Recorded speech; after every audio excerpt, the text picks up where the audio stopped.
বলো তো গাইস। হ্যাঁ স্যার। গাজর বানানটা কি হবে? এটা পারবো স্যার।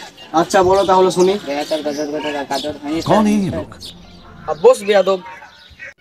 বলো তো হাবিবুর। বলছি স্যার।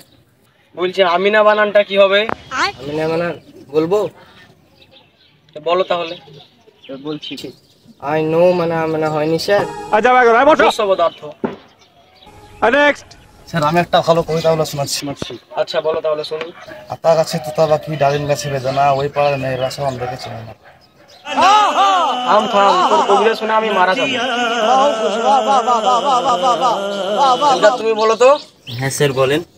বলো তো বাহক বানানটা কি হবে? এটা আমার কাছে কোনো ব্যাপারই না। তাহলে বলো শুনি। বাকার হুক্কা হুক বাহু। বস তোর একটা গাধার দল। এবার বলো তো সুমন। স্যার বলেন। কঞ্চি বানানটা কি হবে? স্যার এটা আমি পারবো, আমার কাছে এটা খুব সহজ। আচ্ছা বলো তাহলে। স্যার ঘরের কোনায় চিচি কঞ্চি। বস পুরো সব